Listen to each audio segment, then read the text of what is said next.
Remind me why I bought a KTM.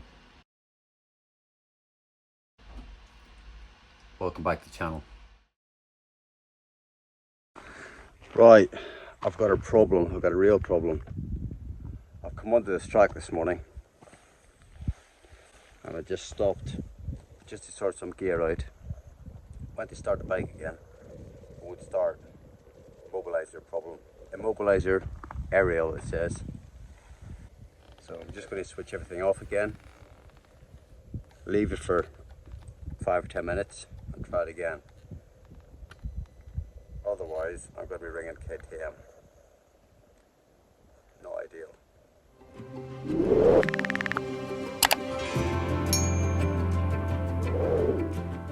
Okay, I was going to ring KTM. There's no signal. There's no mobile signal, no 3G, 4G, nothing. So I can't even Google it and see what the problem might be. Can't get comms with anyone, so it's more of an issue than I first thought. The only plus side is that it's first thing in the morning. It's warm, but it's not super hot right now. But I don't think this is a well-traveled road, so I'll just wait for a little bit. I'll probably walk up to the top of a hill, try and get a signal, and go from there. Well, I've just left the bike down the track. I've had to walk up here to get a signal, so I could ring my brother and just ask him to Google the issue. It's a known problem on the KTM. I must admit, it's a new bike. I wasn't really expecting it, but it doesn't seem to matter. I'm going to walk back down to the bike, take some component parts off, have a look, just see if there is anything obvious. See if there is anything that, you know, has worked loose, or, you know, if I can see anything visible at all. I can but try. And it might be worth disconnecting the battery, leaving it for a bit. I don't know. We'll see. I'm kind of out of options right now, other than to do that. But yeah, might be the end of the trip. Right, well, at least it's still there, which is something. What a proper pain in the ass. Right, so I've been left the bike now for about 40 minutes, so I'm just going to put the key in and see what comes up. No, it's still there. Damn it. Okay. Thankfully, I brought a comprehensive toolkit with me, but that doesn't necessarily help when you can't identify the problem. Okay, so seats off, covers off around the fuel tank. Just had a really good look, just to make sure there's no sort of wiring or nothing had sort of chafed, or, you know, nothing obvious really, and you know, it all looks fine. Okay, so I've just taken the seat off, taken the cover off around the battery. In case you're sort of not aware, so the fuel tank on this bike is like 2 saddlebags, so you've got basically 2 tanks, nice and low, and that's you know, makes for a lovely ride. Center of gravity is really low. The battery is here. Now you can see it's covered in dust, everything. You know, once you go into that sort of, you know, the face especially, it's just like talcum powder. It just gets everywhere. It's impossible to keep it out. And just had a really good look around. I mean, there's no obvious chafing or nothing's worked loose. Just had a really good look. I mean, it looks fine. And that is the problem with electronics and sensors and mobilizers. You know, it just complicates everything. And then here we are. Now I've got a real problem. So yeah, the plan, brother came back to me and said, basically try disconnecting the battery and do like a reset.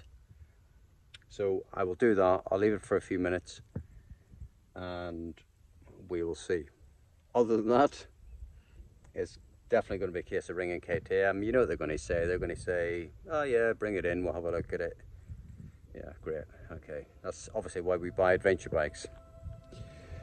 Right, okay, that's my rant over. Okay, let's get this battery disconnected. Well, to make matters worse, there's no signal where the bike is, so every time I want to communicate with my brother, I've got to come down here to get a signal to receive the information.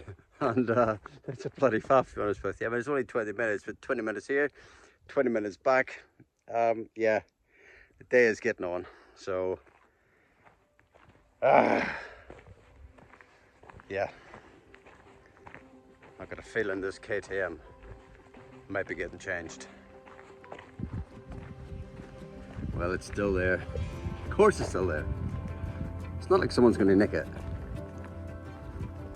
I pull the fuses, try to check the wiring connections around the ignition, although access isn't exactly easy, and just simply have an eyeball. I've just swung the bars backwards and forwards just in case there was something that might make a connection. That was another suggestion. Battery's been disconnected now for ages, so I'll connect it back up again and see. Failing that, I think I'm flagging somebody down for some help.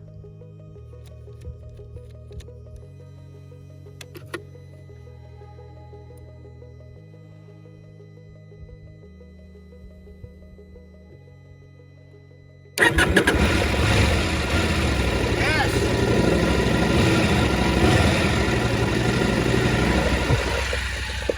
Oh my God! I cannot believe that actually started. I was not expecting that. Right, it's going to run there for a bit. I then turn it off. I don't know what they say. I have no idea whether it was a battery,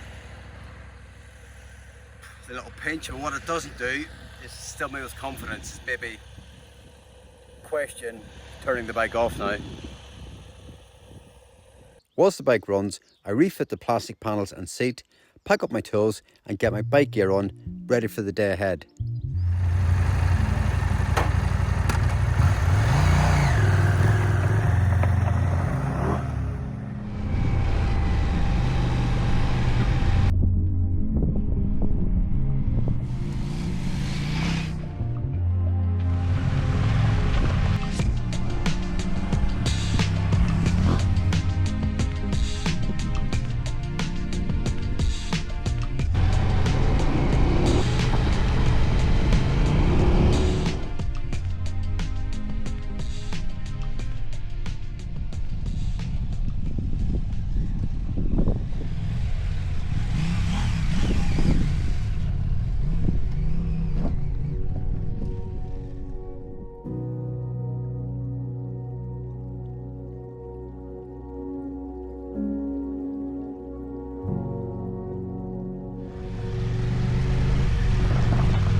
Well, it has been one hell of a ride today. I've left the bike running actually, but just in the distance over here is Garmador, and it looks spectacular. Time to find Ali and hopefully have a cup of tea.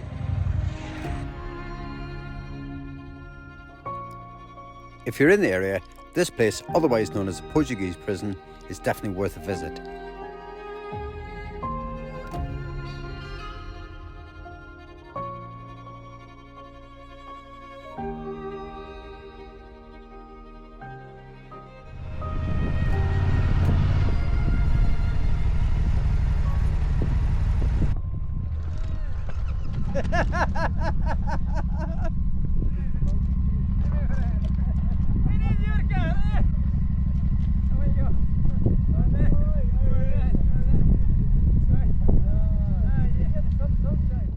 And after a couple of snaps,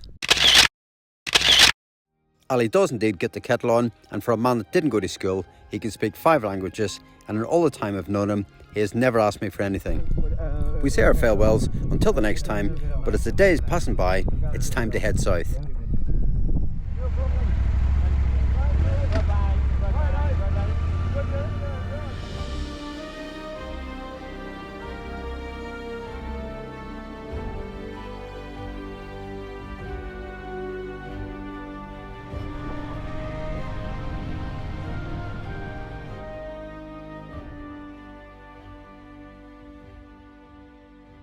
Okay, so I've just pulled in here. I haven't had any other problems with the bike today. I've stopped and started several times, no issue, which is good. But I've just stopped just to sort of give you a look at this place, because there's nothing out here. There's the odd trail here and there. I'm actually following a series of waypoints right now towards Amazigh. You know, you're going to see the dune very, very shortly, and if I don't, then I've got a problem. But the minute it's all mountains, but it's just a pleasure. There's nobody here, and ultimately this is exactly why we come here and why we do this.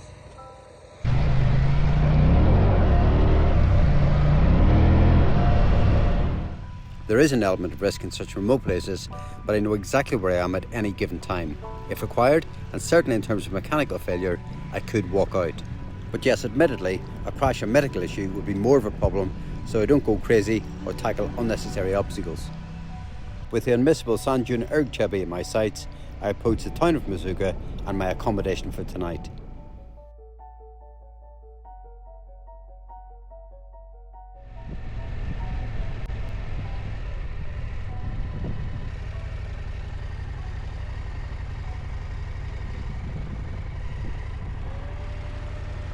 I stop at a place I know. It's got a pool, the food's good, and the room's got air conditioning. The price includes breakfast and dinner and is 400 Moroccan dirhams. That's about £32 a night. The next morning I'm up in good time, stretch the legs before breakfast, a bit of bike maintenance and the daily chain lubrication before playing in the sand.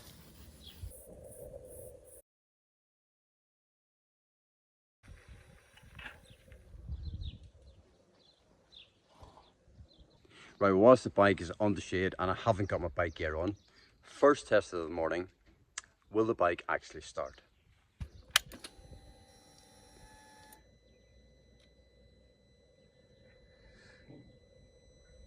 Okay, that's all looking good. I can hear the fuel pump.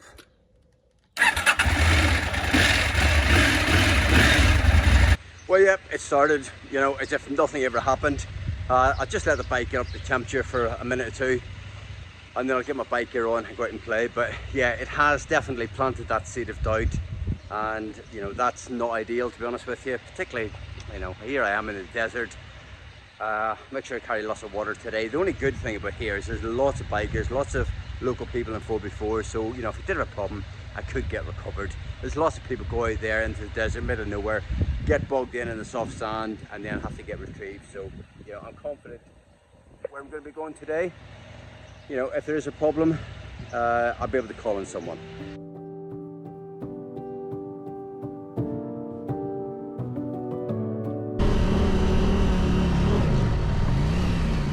Yep, once again, I hit the soft stuff and my 200 kilogram bike says no. There's nothing for it but to push and get sweating.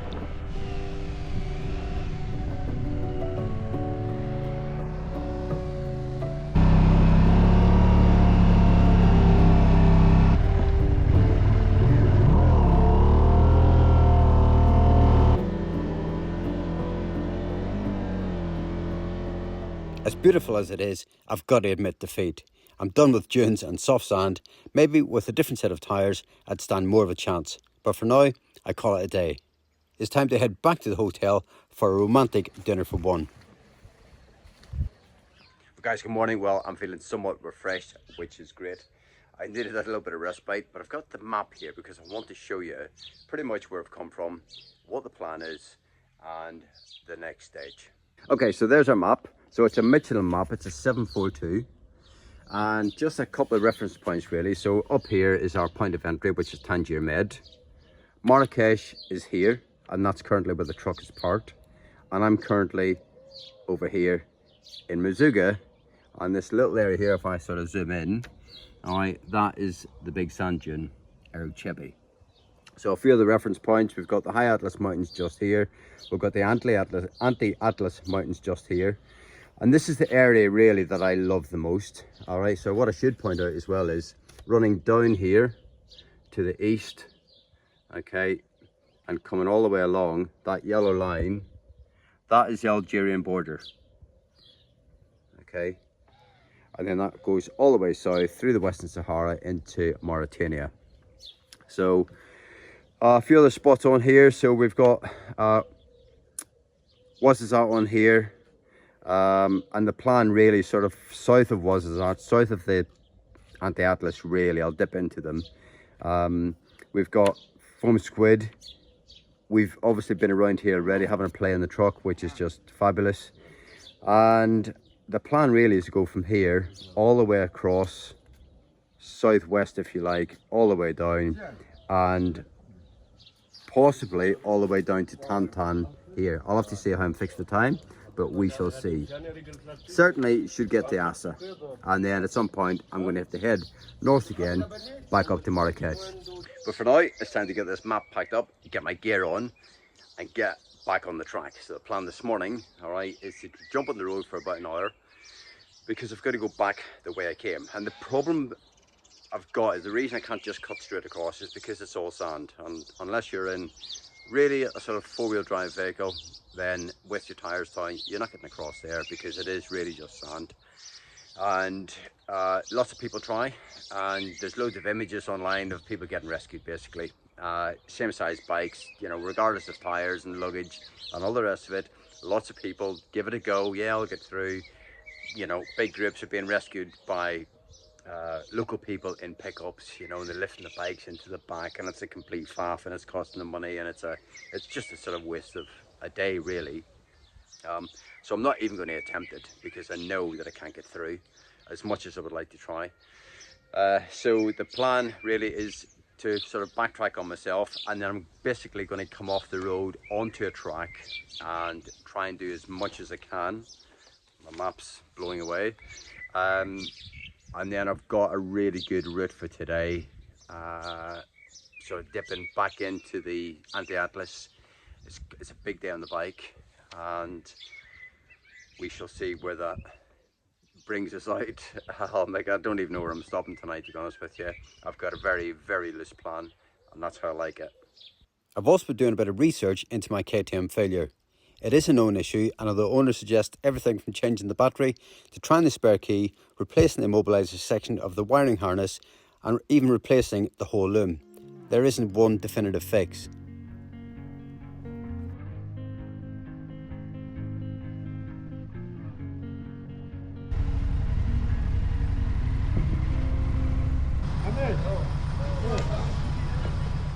With a full tank of fuel, it's time to get to today's track for some serious riding.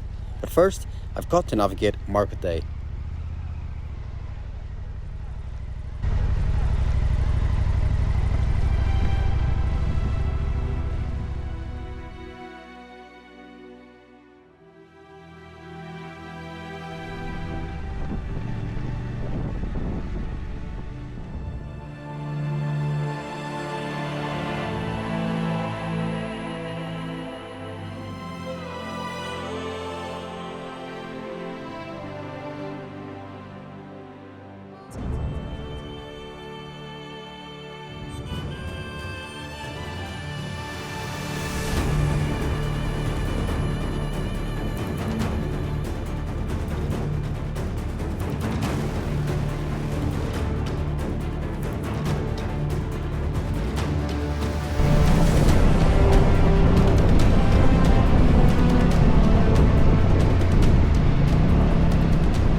After 30 miles of low-lying fast trails, I see the Anti Atlas mountains up ahead, and they look incredible.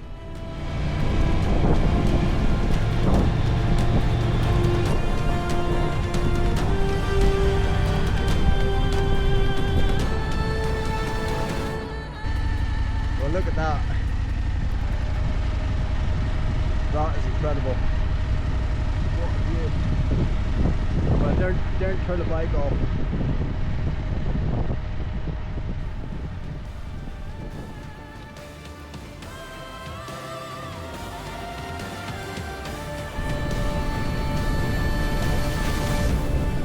And just over the hill, in a few brightly coloured Porsches, are the Volkswagen Challenge event support crews and organiser. I spotted a British number plate, stopped to say hello, and offered coffee, beer and food from the Spanish contingent. The hospitality and atmosphere was electric from a bunch of people with the same interests across multiple nationalities. After 20 minutes, I say my farewells, only to find the bike won't start. Shit. We shall see. Not on gravel. Not on gravel. It wouldn't start anyway with a mobilizer. No.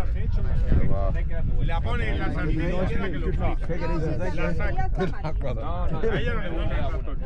easy. After another 40 minutes, it wasn't looking good. My immobilizer issue really was a problem now. It doesn't do anything. No, it should, but so before it did this fault here, Immobilizer? it means you can't. Yeah. So before, when I disconnected the battery, it was because you said the immobilizer is there. but it's linked with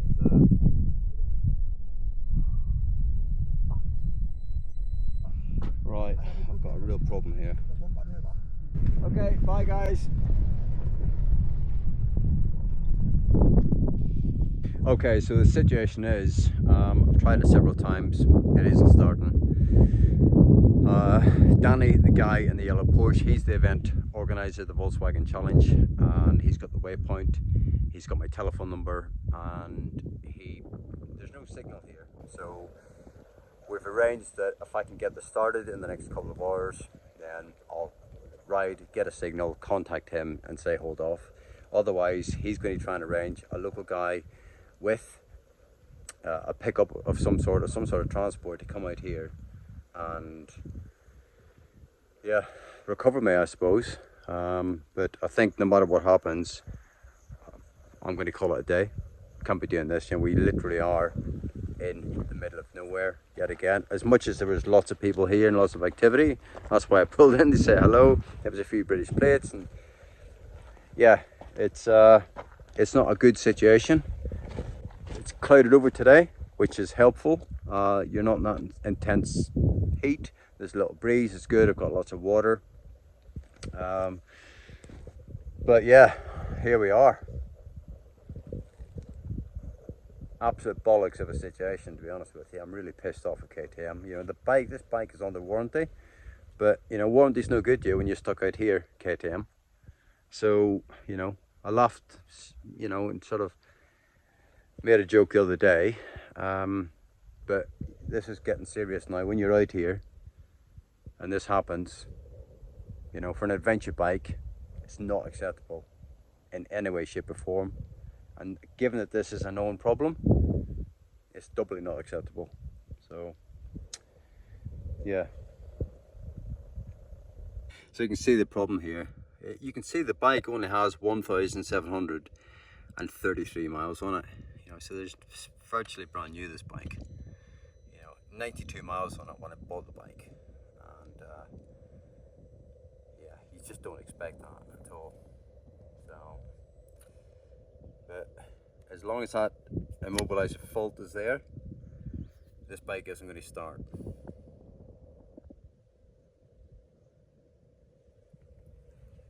Right, I've got a local guy just stopped on his bike. He doesn't speak any English, but he gets the gist of the problem, and he's just trying to organise some transport to Alnif, and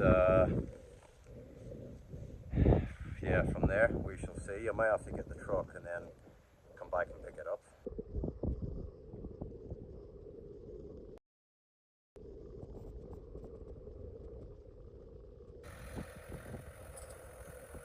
There we go.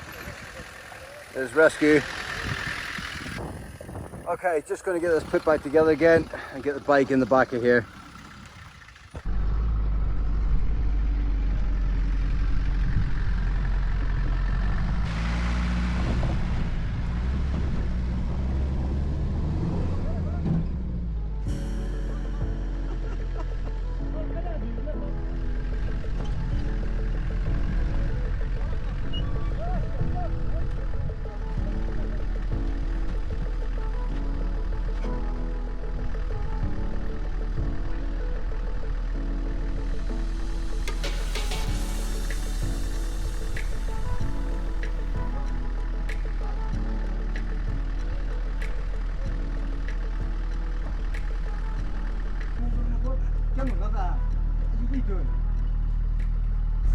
Right, let's get sorted out.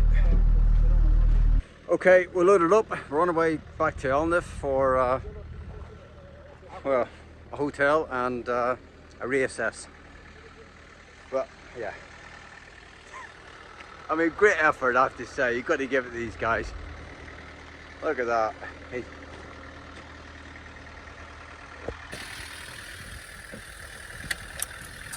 Okay. Good man. Right, there's the bike. We're ready. For the privilege, I agreed to pay €100 for the 3-hour white knuckle descent to get us off the mountain. Little did I know, there was an almighty storm forecast in the region tonight.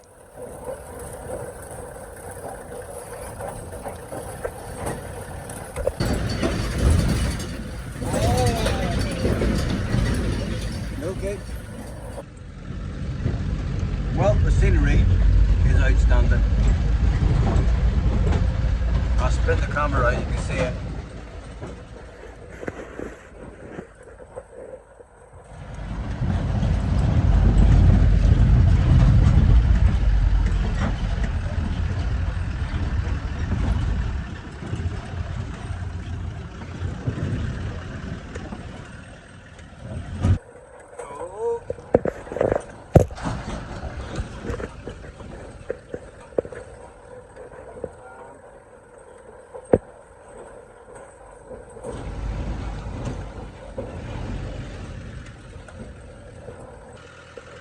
Oh, I've got a feeling if I let go, this is going to go.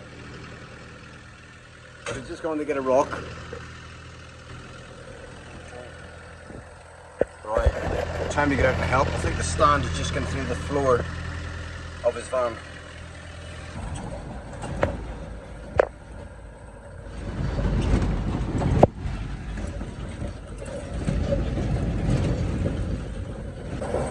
Okay, we're an hour into this, and I must say, I'm ready to step out of this thing, but we are miles away from anywhere yet. I mean miles. Right, we just pulled into this guy's house, put a bit of fuel in, and his wife's there as well. They've got a load of goats, and I've got all the fig trees and crops growing here behind me, and I mean, it's pretty remote out here, fascinating, you know. I sort of love all this, and it's really interesting meeting people, but yeah, under different circumstances, I suppose, normally. So, but yeah, it is basic, in fairness.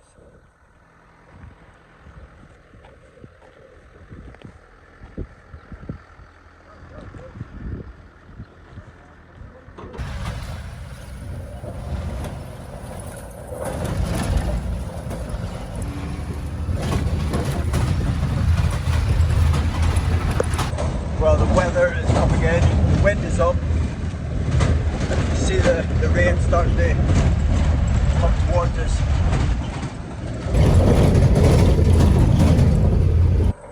Well guys, that's it for this week. Thank you so much for joining, and we'll see you next time round. Bye for now. What I wouldn't learn until later on that evening is that it was actually Danny who organised my recovery, and with the inbound storm absolutely saved me. So Danny, thank you so much. And the next time I'm in Barcelona, the beer is definitely on me. Thanks for watching.